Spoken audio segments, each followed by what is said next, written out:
I didn't really, as a Christian, I was raised in church, but it doesn't mean I accepted them. I was young. I never really accepted. I believed in it because of things I saw in my mother.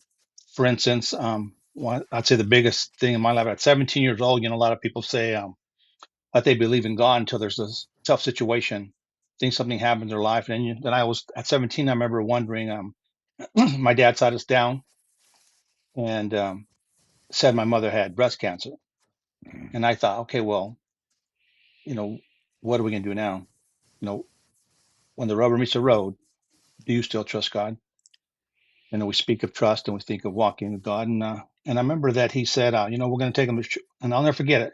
That's the biggest imprint, right? A lot of them, but he said at 17, we're going to take it to church. We're going to pray. We're going to believe God heals. God still heals today, like he did. He was the same yesterday, today, and forever, And I remember listening to that. And, and he took her. My dad's name was Joe. And I remember he took her to, it was a friend, a doctor was kind of a friend of the family, and he took her.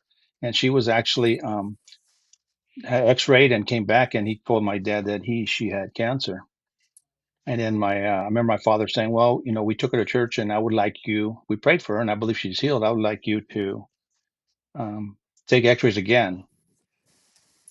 And I'll never forget my dad said that the doctor mentioned to him, he goes, Joe, because we're friends, he goes, I want you to know, before I even told you she had cancer, I sent her to a specialist, a friend of mine, to see if I was accurate. He goes, he found what I saw also.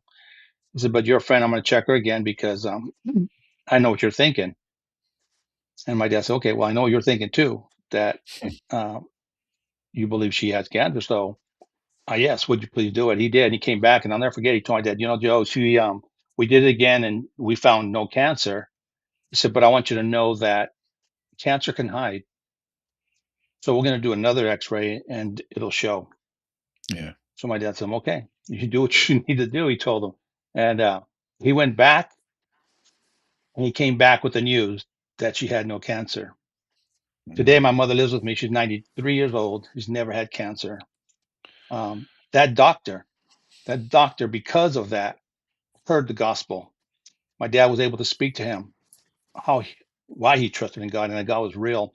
That doctor became a doctor. I'll never forget. Dr. Romito in Fremont uh, was give his heart to the Lord.